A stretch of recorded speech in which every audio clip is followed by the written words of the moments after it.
I never thought 7 minutes could unravel 5 years of my life.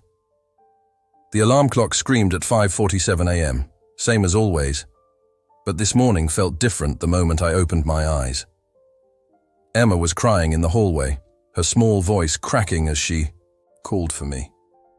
Tommy was worse, burning up with fever, his little body shaking under the Star Wars blanket I'd bought him for his birthday last month. The birthday I'd missed because of that quarterly report. Sarah was already up, moving between the kids' rooms with that practiced efficiency that comes from being a mother. Her eyes met mine across Tommy's bed, and I saw the exhaustion there. The same exhaustion I'd been carrying for months, maybe years. "I can't take them to daycare like this," she whispered, checking Emma's temperature again. "Mrs. Peterson called. In sick yesterday, and my presentation is at 9. My stomach dropped. The weekly department meeting was at 8:30 sharp. Henderson had made it clear, no exceptions, no excuses. Perfect attendance was non-negotiable for anyone who wanted to be considered for the promotion I'd been chasing for 2 years. I called my mother first, straight to voicemail, then Sarah's sister in Brooklyn. Her phone was off. 3 neighbors, 2 babysitting services, even my brother, who lived 40 minutes away. Nothing. Every backup plan crumbled in my hands. By 7:15, I was mixing medicine while simultaneously dialing numbers I'd found online. A service finally answered. They could send someone by 9:30. Not soon enough. Sarah looked at me with that expression I'd learned to read over our 8 years of marriage. The one that said she understood, but she was tired of understanding. "Go," she said quietly, bouncing Emma against her shoulder. "I'll figure something out." But I couldn't. Not this time. Tommy's fever was climbing, and Emma wouldn't stop crying. Sarah had already sacrificed her career trajectory too many times for my essential meetings. I stayed until the emergency. Sitter arrived at 8:22. The subway was delayed. Construction on Lexington Avenue meant a detour. Every red light felt personal. I burst through the office doors at 8:37, my shirt sticking to my back, coffee stains on my sleeve from the rushed breakfast I'd barely touched. My badge beeped red at the elevator. Then again. A security guard I didn't recognize walked over, his expression unreadable. "Sir, I'm going to need you to wait here." The elevator doors opened on the 15th floor, and Henderson stepped out. His face was stone. Behind him, Janet from HR clutched a manila folder against her chest like armor. "Peterson," Henderson's voice carried across the lobby. Other employees slowed their morning routines, pretending not to watch. My office. Now. But we didn't go to his office. We stood right there in the lobby, under the fluorescent lights that made everyone look sick, surrounded by colleagues who suddenly found their phones very interesting. 5 years, Henderson said, his voice loud enough that the receptionist looked up. 5 years and you still can't figure out what it means to be committed to this company. I opened my mouth to explain about the kids, about the fever, about the impossible morning, but he held up his hand. "Do you know how many people would kill for your position? How many people show up every day on time, ready to work?" He was pacing now, performing for an audience that pretended not to be listening. "But you stroll in whenever you feel like it, making excuses." "My children were sick," I started. "Everyone has children, Peterson. Everyone has problems. The difference is some people wear the company shirt, and some people don't." He reached over and yanked the ID badge from my neck. The lanyard caught on my collar, and for a humiliating moment, I was bent forward while he freed it. The plastic card disappeared into his jacket pocket. "Security will escort you out." That was it. No conversation. No review of my record. No acknowledgement of the nights I'd stayed until midnight, the weekends I'd given up, the family dinners I'd abandoned for his emergencies. 5 years erased in 30 seconds. I walked to my desk under the collective gaze of my team. Nobody spoke. Sarah from accounting, The same Sarah who'd asked me to cover her shifts when her father was dying, wouldn't meet my eyes. Dave, who I'd trained personally, suddenly became very interested in his computer screen. My hands were steady as I packed my things. A picture of Tommy and Emma from last Christmas, the coffee mug Sarah had given me with "World's Most Dedicated Dad" written in fading letters. The irony wasn't lost on me. The security guard was young, probably fresh out of college. He walked beside me to the elevator, professional but not unkind. As the doors closed, I caught one last glimpse of Henderson through his office window. He was already on his phone, probably calling to post my position online. Outside, Manhattan hummed with its usual energy, people rushing to meetings, grabbing coffee, living their lives. I stood on the sidewalk for a full minute, briefcase in one hand, cardboard box in the other, watching the world continue without me. The apartment door felt heavier than usual. Sarah was in the kitchen, still in her robe, cleaning up the breakfast chaos we'd left behind. The sitter, a tired-looking woman in her 50s, was reading to the kids on the couch. Emma had stopped crying, but Tommy was still flushed and listless. "How did the presentation go?" I asked, setting my box down by the door. Sarah turned, and I watched her face register the cardboard box, my rumpled shirt, the defeat I was trying to hide. "I canceled it. Tommy's fever spiked right after you left." She paused, studying my expression. "Why are you home?" The words stuck in my throat. How do you tell your wife that 5 years of sacrifice meant nothing? That the man you'd respected had humiliated you in front of people who'd once looked up to you? They let me go. Sarah's coffee mug slipped from her fingers. It didn't break, just landed with a hollow thud on the counter, coffee splashing across the morning mail. Bills, mostly. The electric company's final notice was now stained brown. "What happened?" Her voice was barely a whisper. I told her everything. The badge that wouldn't work, Henderson's speech about wearing the company shirt, the security escort. She listened without interrupting, her hands gripping the counter edge until her knuckles went white. 7 minutes, she said finally. "He fired you for being 7 minutes late."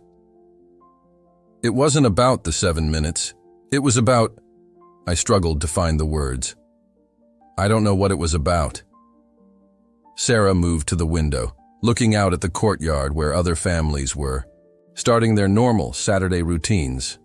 Kids on bikes, parents washing cars, the elderly man from 4B walking his ancient beagle. "We'll figure this out," she said, but her voice carried a tremor I'd never heard before. The next few days blurred together. I filed for unemployment at a gray building in Queens, standing in line behind construction workers and retail clerks and other people whose plans had been derailed. The woman behind the bulletproof glass spoke in monotone, stamping forms with mechanical precision. She'd heard every story before. At home, we developed new routines built around our shrinking resources. Takeout became a memory.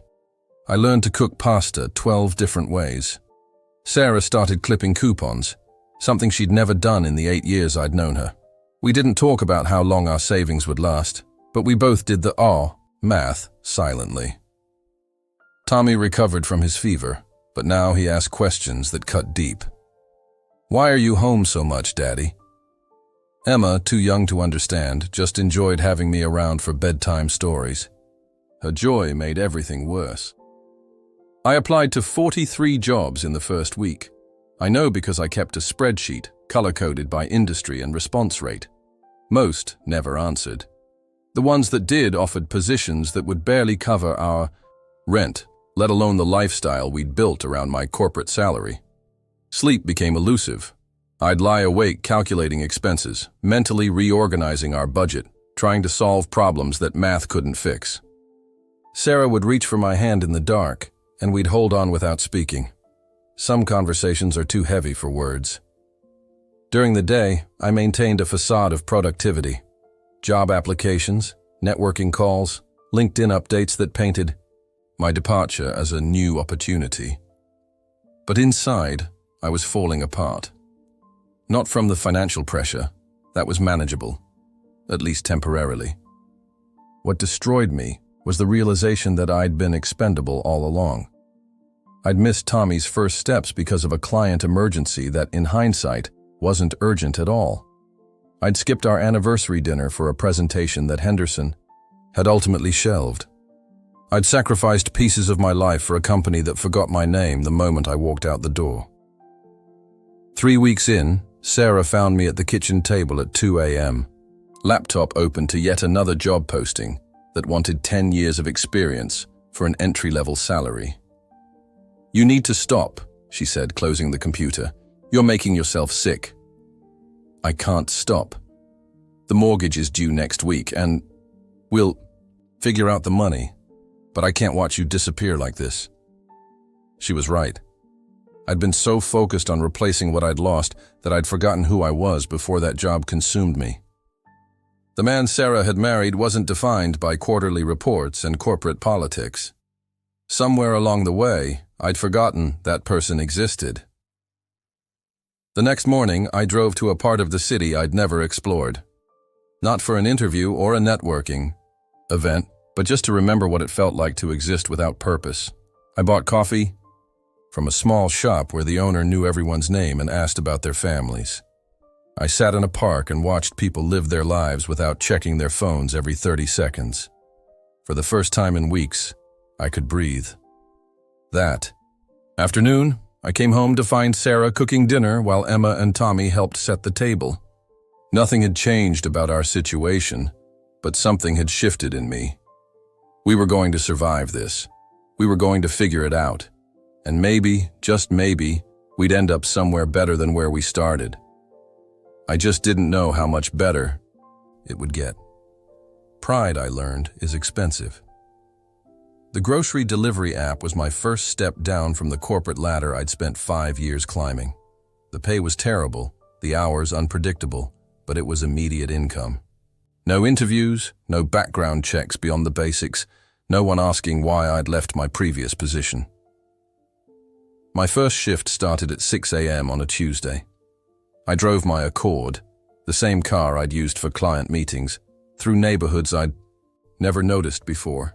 Working-class families getting ready for school and factory shifts, small businesses opening their doors, a whole ecosystem of people who kept the city running while executives like me had been focused on profit margins. The work was humbling in ways I hadn't expected. Carrying cases of water up 4 flights of stairs to an elderly woman who tipped me $5 and insisted I take home leftover soup. Delivering diapers and baby formula to a single mother who apologized for not tipping more. Real people with real needs. Nothing like the abstract customer base I'd managed through spreadsheets and PowerPoint presentations. After 2 weeks of deliveries, I added ride-sharing to my schedule. Different kind of humbling. Listening to strangers' stories while navigating traffic I'd never had to think about when I could afford parking garages downtown. A nurse finishing a double shift at Brooklyn Methodist, a college student heading to his 3rd job of the day. An immigrant family going to a citizenship ceremony, dressed in their finest clothes, nervous and hopeful. Sarah never complained, but I caught her calculating bills when she thought I wasn't looking. We'd canceled the premium cable package, switched to generic brands at the grocery store, started walking places we used to drive. Small adjustments that added up to a completely different life. One Thursday afternoon, I was picking up an order from a midtown office complex when I heard someone call my name.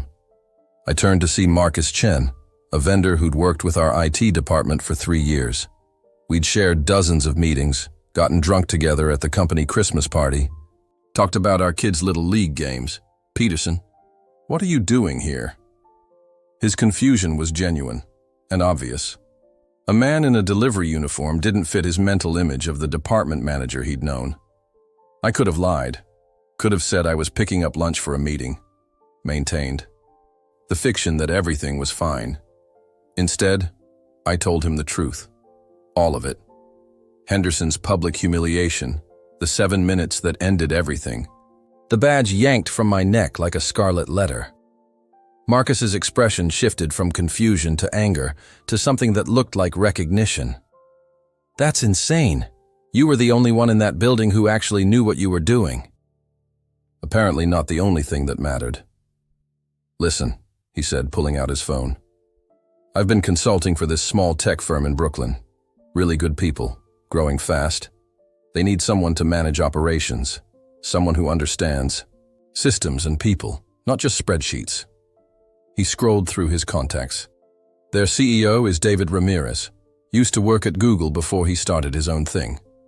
Completely different culture from corporate Manhattan. He showed me a business card photo on his phone, a young guy in jeans and a flannel shirt, sitting in what looked like a converted warehouse. Nothing like Henderson's corner office with its floor-to-ceiling windows and intimidating mahogany desk. "They don't care about pedigree," Marcus continued. "They care about results, about people who show up and solve problems without needing their egos stroked every 5 minutes." I memorized the company name, Stratton Analytics. Marcus promised to send an introduction email that evening. Walking.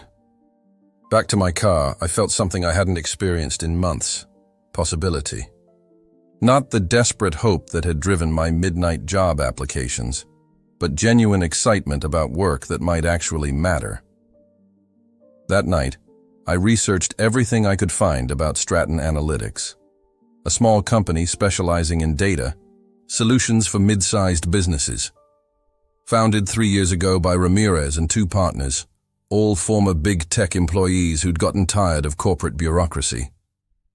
Their website was refreshingly honest. No corporate. Speak about leveraging synergies or maximizing stakeholder value. Just clear explanations of what they did and why it mattered. Their employee photos showed people who looked happy to be at work. Casual clothes, genuine smiles, a few dogs, lying under desks. One image showed the whole team volunteering at a food bank. Another featured Ramirez presenting a check to a local school's computer lab. I stayed up until 2 a.m. preparing for a conversation that hadn't even been scheduled. Yet, not because I was desperate, though I was, but because I was genuinely curious about what they were building. Friday morning, Marcus's introduction email was waiting in my inbox. Simple and direct. "David, meet James Peterson, best operations manager I've ever worked with, and unfortunately available due to his previous company's poor judgment. James, meet David Ramirez, who's building the kind of company you'd actually want to work for." Ramirez responded within an hour. "James, Marcus speaks very highly of you. Would you be available for a conversation Monday afternoon? Nothing formal, just want to understand what you're looking for and see if there might be a mutual fit." I read the email 3 times. No mention of formal interviews or reference checks, no corporate buzzwords or intimidation tactics, just a straightforward invitation to talk. Monday couldn't come fast enough. Monday morning arrived with the kind of nervous energy I hadn't felt since college interviews. I'd laid out my best shirt the night before, not the expensive ones I'd worn to impress Henderson, but a simple blue button-down that Sarah said brought out my eyes. Emma had drawn a good luck card with crayon stick figures of our family, everyone smiling under a rainbow. I was tying my shoes when my phone buzzed. Unknown number. Normally I'd let it go to voicemail, but something made me answer. "James Peterson." The voice was familiar but strained. "This is Linda Vasquez, from Henderson's office." My blood pressure spiked. Linda had been Henderson's assistant for 8 years, a woman who'd always treated everyone with kindness, despite working for someone who clearly didn't value it. But why was she calling me? "Linda, James, I need to ask you something, and I know this is going to sound crazy." Her voice was shaking, actually shaking. "Are you available to come in today? Like, right now?" I almost laughed. The absurdity was staggering. "Linda, in case you forgot, Henderson fired me. I don't work there anymore." I know, but James, the Meridian system crashed last night, completely down. No one can figure out how to get it back online, And Henderson is—" She paused, and I could hear voices in the background, urgent and panicked. "He's losing his mind. The client portal is down, payroll is frozen, and we've already lost 3 major accounts this morning." The Meridian system. I'd built that from the ground up, spent 18 months integrating it with every department, training users, creating backup protocols that no one bothered to learn because they assumed I'd always be there to fix things. What about Dave? He worked on the integration with me. Dave tried for 6 hours straight. The whole IT department has been here since midnight. They can't even find the root cause. Of course they couldn't. The system was complex, with interdependencies I'd never fully documented because I'd been the only one who needed to understand them. Henderson had never wanted to invest in proper documentation or cross-training. "Too expensive," he'd said. "You're not going anywhere." "Linda, I have a job. Interview in 2 hours. A real one, with people who might actually value what I do." "I understand. But James, Henderson is asking for you specifically. Another pause, longer this time. He said he'd do anything, pay anything, just to get the system back online." I could picture Henderson in his corner office, probably pacing behind his massive desk, watching his perfect little kingdom fall apart without me there to hold it together. The same man who'd humiliated me for being 7 minutes late was now begging for my help. "How much is anything, Linda?" He mentioned consultant rates, $1,500 a day. $1,500, more than I'd made in 3 weeks of deliveries and ride-sharing combined. Enough to catch up on our mortgage, maybe even get ahead for the first time in months. But it wasn't about the money, not entirely. "Tell Henderson I'll think about it," I said. "And Linda, next time he decides someone isn't wearing the company shirt, maybe he should make sure they're not the only one who knows how to keep the lights on." I hung up and stared at my reflection in the bedroom mirror. Sarah appeared behind me, having heard enough of the conversation to understand what was happening. "They want you back," she said. It wasn't a question. "They want me to fix their mess. There's a difference." "What are you going to do?" That was the question, wasn't it? I could go to Henderson, solve his problem, take his money, and prove that I'd been indispensable all along. Sweet revenge, served with a consultant's invoice. Or I could go to my interview with David Ramirez, start fresh with people who might see me as more than just a problem solver to be discarded when convenient. "I'm going to do both," I said, surprising myself with the certainty in my voice. Sarah raised an eyebrow. "Both?" I pulled out my phone and called Linda back. She answered on the first ring. "I'll come in," I said, "but not as an employee, as a consultant. $1,500 a day, minimum 3-day contract, payment up front, and I want it in writing before I touch a single keyboard." "James, thank you. Henderson will be so relieved." "Linda, I'm not doing this for Henderson. I'm doing this because 47 people work in that building, and most of them don't deserve to lose their jobs because their boss is an idiot." After hanging up, I called David Ramirez. He answered immediately, another small thing that spoke volumes about his management style. "David, this is James Peterson. We have a call scheduled for this afternoon, but something's come up. Any chance we could meet for coffee this evening instead? I should have a very interesting story to tell you by then." He laughed. "Now I'm curious. Let's say 7 o'clock. There's a place called Grind Coffee on Court Street. Know it?" "I'll find it." An hour later, I was walking back into the building where Henderson had destroyed my dignity 6 weeks earlier. The security guard recognized me but didn't say anything. The elevator ride to the 15th floor felt like time travel. The office was chaos. People running between cubicles, phones ringing constantly, computers displaying error messages I'd seen 1,000 times before. And there, visible through his glass office, was Henderson. Smaller somehow, diminished by circumstances, beyond his control. When he saw me, his face went through a remarkable range of emotions. Relief, embarrassment, anger, and something that might have been humility, though I wasn't sure he was capable of it. I didn't go to his office. I went straight to my old workstation and powered up the terminal. It was time to remind everyone what wearing the company shirt actually meant. The keyboard felt familiar under my fingers, like coming home to a house you'd built yourself. The screen filled with cascading error logs, each line telling part of a story that only I could read.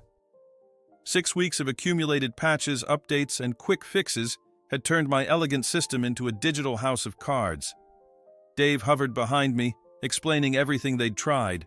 Port resets, database rebuilds, even a complete server restart. That had made things worse.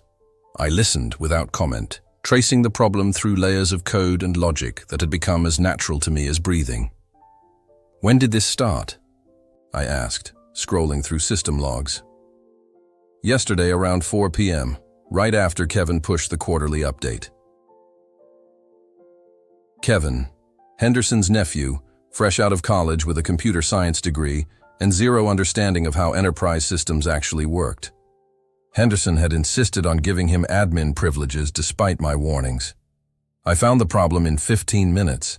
Kevin had updated a core library without checking dependencies, breaking authentication protocols across 3 different modules. A rookie mistake that someone with actual experience never would have made. The fix took longer than the diagnosis. Not because it was complicated, but because I had to undo weeks of panicked solutions that had only made things worse. Each correction required careful testing to ensure I wasn't breaking something else. Henderson appeared at my shoulder around noon, his usual confidence replaced by nervous energy. "How much longer?" he asked. I didn't look up from the screen. "As long as it takes." The board is asking questions. Clients are threatening to walk. "This is costing us. Maybe you should have thought about that before you decided I didn't wear the company shirt." He fell silent.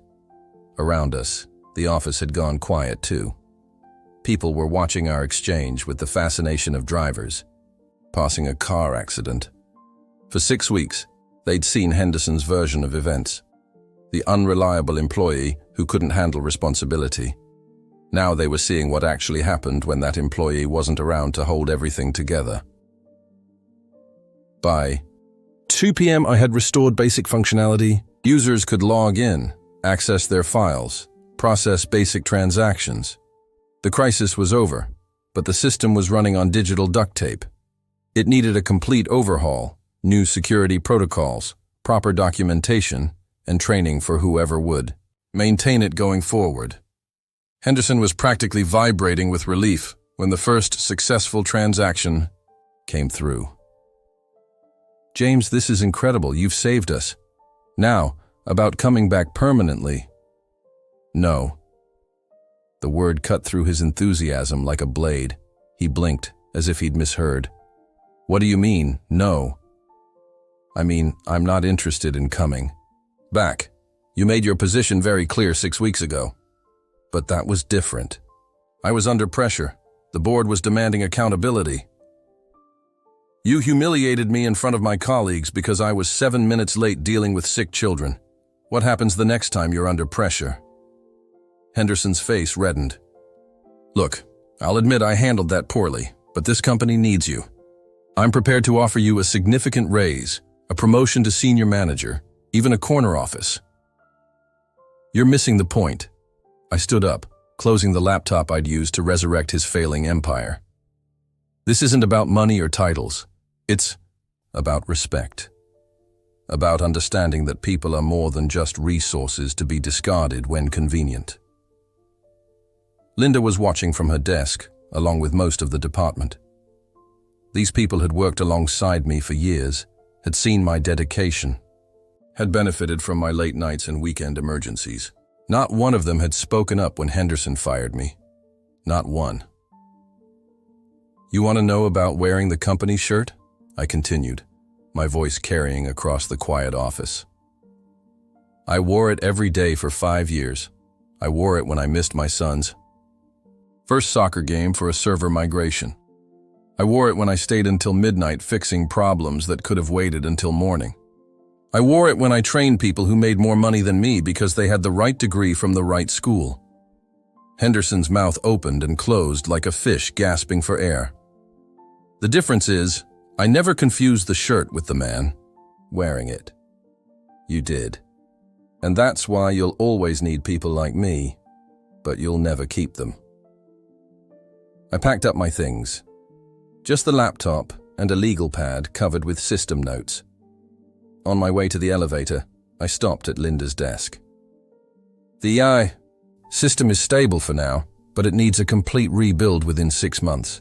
Kevin shouldn't have admin access until he learns the difference between updating and upgrading. And Linda, you deserve to work for someone who values loyalty as much as you give it. The elevator doors closed on Henderson's face, still frozen, in shock. Outside, Manhattan's afternoon energy felt different than it had 6 weeks earlier. Less frantic, more purposeful. I had 90 minutes before my meeting with David Ramirez, enough time to grab coffee and review what I knew about Stratton Analytics. But first, I called Sarah. How did it go? She asked. I fixed their problem, collected my fee, and turned down Henderson's offer to come back. Really? Just like that? Just like that. And Sarah? I have a good feeling about tonight's meeting. I could hear the smile in her voice. Me too. Walking toward Brooklyn, I felt lighter than I had in months. Not because I'd gotten revenge on Henderson, though that had been satisfying, but because I'd proven something to myself. I hadn't just been a cog in Henderson's machine. I was a professional with real value, real skills, and real principles.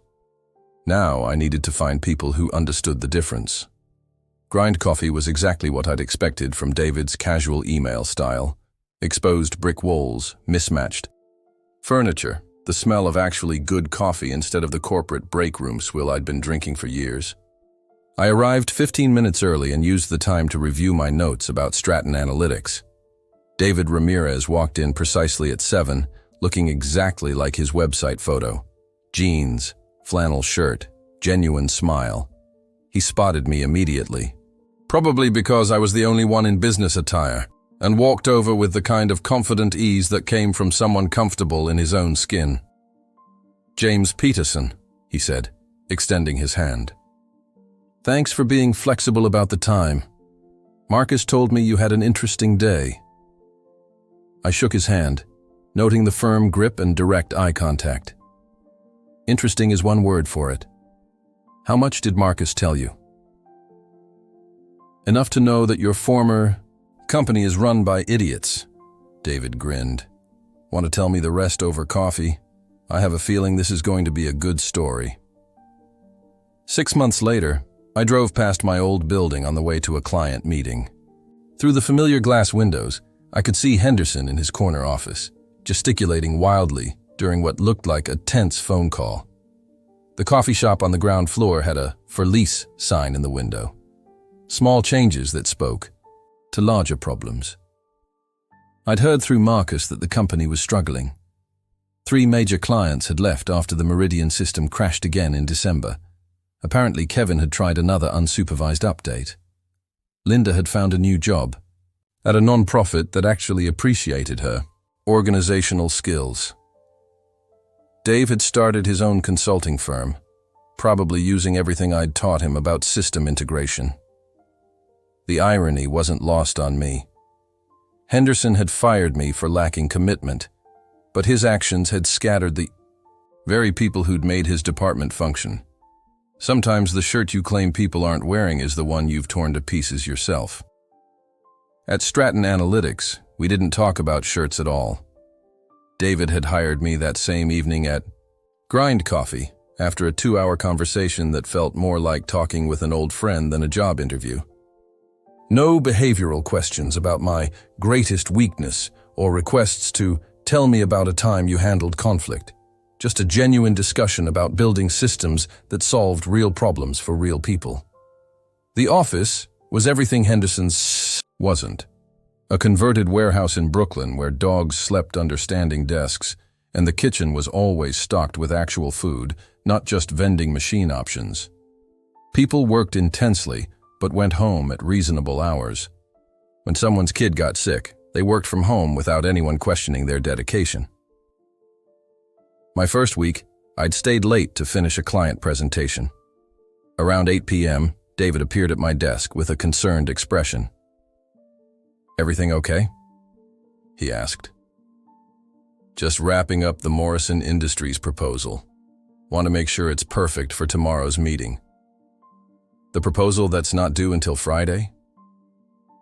I looked up from my laptop, confused. "I like to be prepared." David sat down in the chair across from my desk. "James, can I tell you something? Your value here isn't measured by how many hours you put in or how many nights you sacrifice. It's measured by the quality of your thinking and the problems you solve. If you're staying late because you enjoy the work, that's great. But if you're staying because you think you have to prove something, you're missing the point." It took me weeks to unlearn 5 years of Henderson's conditioning, to trust that leaving at 5:30 didn't mark me as uncommitted, to believe that taking Tommy to his soccer game on Wednesday afternoon was acceptable, even encouraged, to understand that loyalty was a two-way street, not a debt I owed for the privilege of employment. The work itself was challenging in ways that Henderson's role had never been. Instead of managing other people's emergencies, I was building solutions that prevented emergencies from happening. Real innovation instead of corporate theater. Problems that mattered instead of metrics designed to make executives feel important. My first major project was developing an inventory management system for a chain of independent bookstores, small businesses that were struggling to compete with online giants run by people who loved books more than profit margins. When our system helped them increase efficiency by 30%, the owner sent handwritten thank you notes to the entire team. I kept mine taped to my monitor, not because David required visible displays of client appreciation, but because it reminded me why the work mattered. Emma started drawing pictures of my new office, always including the golden retriever that belonged to our lead developer. Tommy began telling people his dad helped bookstores sell more books, which he considered much cooler than whatever corporate speak I'd used to describe my previous job. Sarah noticed the change before I did. One evening in March, she looked up from her book and said, "You're humming again." "What?" "You used to hum while cooking dinner, before Henderson. You stopped for almost 2 years, and I didn't realize how much I missed it until it came back." I hadn't noticed, but she was right. Somewhere along the way, I'd rediscovered the person I'd been before corporate pressure had compressed me into a shape that fit Henderson's expectations. The person who solved problems because they were interesting, not because solving them might lead to a promotion. The person who came home energized by work instead of drained by politics. Last month, Marcus called with news that Henderson had been forced out by the board. Apparently, losing the Morrison Industries account, the same proposal I'd finished on my own time at Stratton, had been the final straw. The company was restructuring, bringing in new leadership, trying to rebuild the culture that Henderson had spent years destroying. They asked if I knew anyone who might be interested in coming back to clean up the mess, Marcus said. I told them you were busy doing work that actually mattered. I thanked him for the loyalty, but the truth was simpler. I had no interest in returning to fix someone else's definition of commitment. I'd found something better. This morning, David asked if I'd be interested in leading our expansion into data analytics for healthcare nonprofits. Real opportunity to make systems that helped people instead of just generating shareholder value, more responsibility, better compensation, and the kind of work that would let me sleep well at night. I said yes immediately. Tonight, I'll be home in time for dinner.